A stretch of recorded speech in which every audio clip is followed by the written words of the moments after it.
there's a story that we sometimes tell just to explain about CBT, which is that there are three men who live in a block of flats, and the first man wakes up one day, walks out the block of flats and steps in some dog poo on the pavement. And he says, "I can't believe I stepped in the dog poo. Anyone else would have seen this a mile away. My day is ruined. I'm going back to sleep now." And he goes back up the flight of stairs back to his flat and goes to sleep.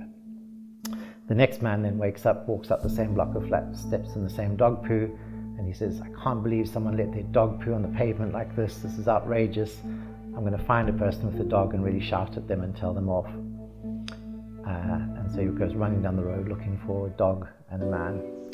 And the third man then wakes up and he walks out, steps in the same dog poo, and he says, "Oh, good thing I was wearing shoes," and kind of carries on about his way. So, slightly silly story, but I guess what you have there is the same situation for all three men, but you've got three very different emotional reactions. One person gets depressed, one person gets angry, and one person is indifferent, and three different behavioral reactions, either sort of going back to bed or running, looking for people to get into a conflict with, or just carrying on about your business.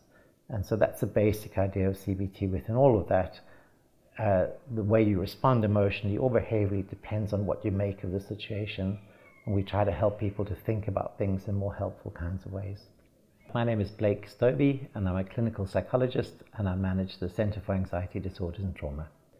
CBT is an evidence-based psychological therapy, so it's a talking therapy where you sit in a room with a trained therapist, usually for an hour at a time, and you kind of have a think about the things that have kind of caused your anxiety and what might be maintaining them, and you actively then go out and test those things out. The main idea behind CBT is that thoughts, behaviors, and emotions are all connected to each other. So when people come for therapy sessions, usually the presenting complaint is emotion, so I feel anxious or I feel depressed. And you can't just say to people, "Don't be anxious" or "Don't be depressed." It doesn't particularly work. It's kind of annoying.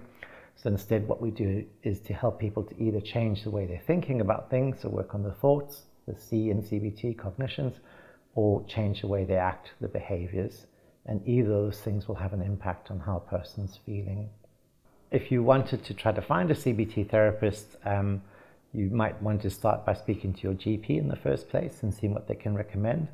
Another option is to look up your local IAPT service, so the Increasing Access to Psychological Therapies. So you can search on the internet for where you live, followed by IAPT, and you should be able to find a form if there's a service nearby you.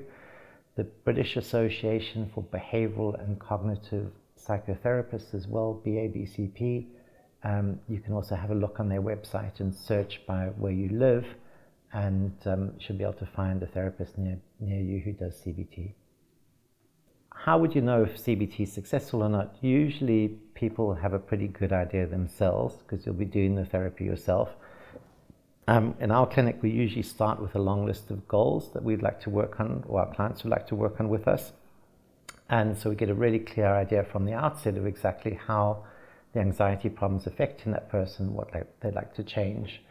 And we monitor those goals midway through and at the end of the therapy sessions to see how much things have changed practically. We also give our clients questionnaires to measure their anxiety, and we looking to see for reduction in the scores from the start of therapy to the end of treatment as well. And then also subjectively, I guess, and in terms of quality of life, that's another good indicator as to whether the sessions are helpful for you or not. So in terms of helpful things that you can do while you're waiting for some therapy sessions, one of the things I think that's really super helpful is to start to draw up a list of your goals and what you'd like to be working on. And you can do this with a therapist if you like, but there's nothing to stop you from doing it yourself beforehand. And we generally try to ask people to make SMART goals, so specific, measurable, achievable, realistic, some sort of time frame. And the main focus on that really, I guess, is to think to yourself, what would that look like? What would I be doing differently if I was able to achieve this? So a lot of people say to us, we'd like to be less anxious or more confident. So our follow-up question is always, what would you be doing differently if that were the case? So if you start by trying to envisage what that would look like for you and work towards that, that's a really helpful starting point. There are also some charities that are really, really good. So depending on what you need help with, You might want to look and see whether there's a charity that could offer you support too. There's many excellent charities. Some of the charities that we work with include OCD Action and OCD UK for people with OCD, for instance, and they often have very good support groups and sources of advice as well. And then lastly, there's some good books on anxiety and depression that you can start to read as well that will give you some self-help ideas.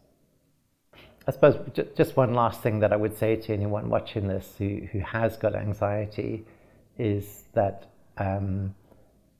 people often feel like very worried and ashamed about anxiety problems, and there really is no reason to be. That all of us tend to worry about very similar kinds of things, and the thing that you're worrying about, no doubt other people will have worried about before as well too. So please bear that in mind, and therapy can be super helpful, and I'd really actively urge you to try to look into it and get some therapy and some help for it if it's really bothering you.